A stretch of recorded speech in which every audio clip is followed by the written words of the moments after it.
Good afternoon. It's indeed a privilege to be here and to introduce to you Adrian Lo from China, from Hong Kong. Adrian, I have to say, when I met you earlier, I was astonished to learn that you are only 16 and that you're going to share with us today a vision for sustainable business. Now, at the moment, Adrian is at the United World College, and he's also the Vice President of the Hong Kong Outstanding Students Association. And given the key role that the private sector is to play, given the motion, sharing with us your vision for sustainable business will be enlightening. Thank you very much.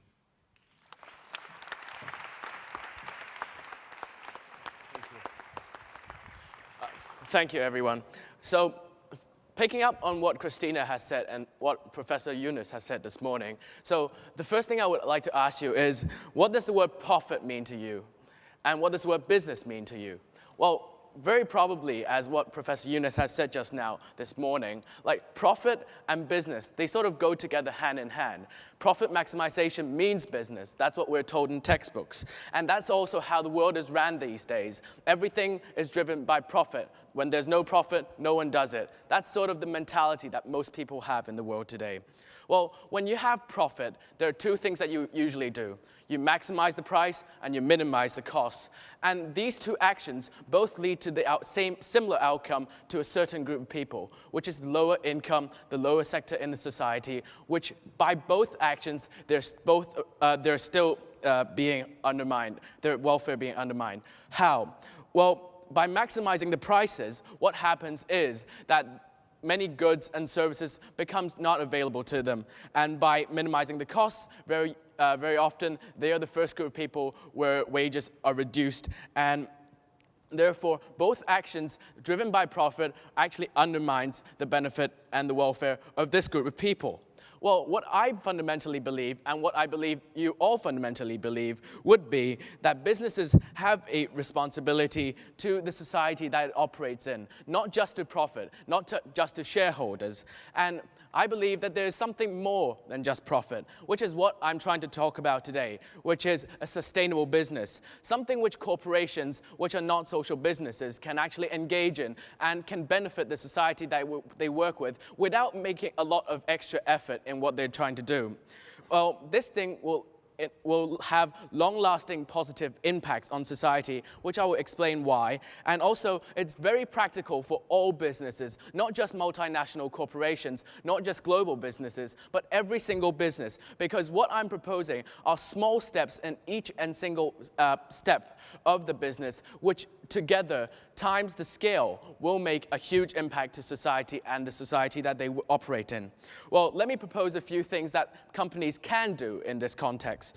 So first of all, it is to position society on par with profit as one of the chief priorities of the company, because you have to identify the people you're serving before you actually take any action. And that is a mentality that should be changed not only in the companies, but also in the general public.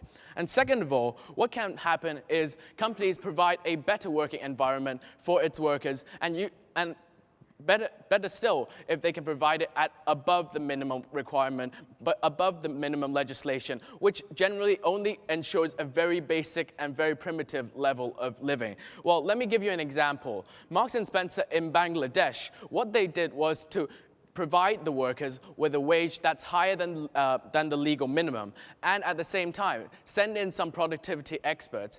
And what they found out was, by improving the productivity at the end, the productivity that's increased paid for the extra wages, which means that the whole system benefited both the company and the workers in the local society.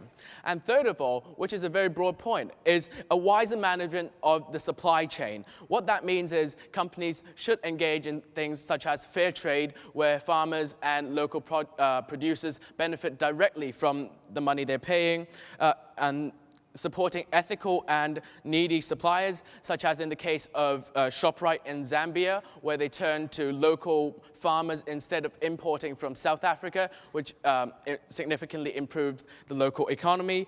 And also try to create jobs for the poor. So when you have a job and when you have 2 applicants, one of them is a lot more needy, very in need of this job, then what I propose is companies give this job to the person in need so that there is a genuine and significant change to the money that they're spending, the wage that they're spending. And also, I'm proposing that companies should integrate the changes that they are proposing. For example, while you're trying to assist local communities, don't just do it in a one-off donation. Try to make it part of your business. Try to donate what your business doesn't need. If you incorporate it in the business model, it is something that can be sustained.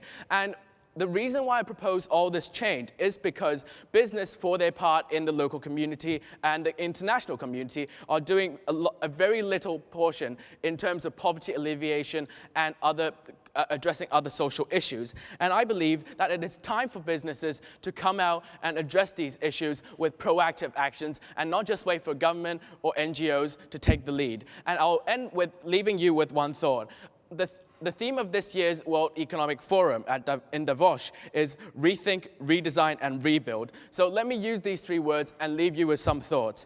What I would, in my idea of a sustainable business, I would call upon corporations to rethink about their roles in society, to redesign their business plan and model so that they can incorporate the change that they would want to bring to society, and to rebuild the world that we truly deserve to live in without poverty and without all these sufferings. And one last thing that I would like to call upon is to act and not to leave it to words. Thank you.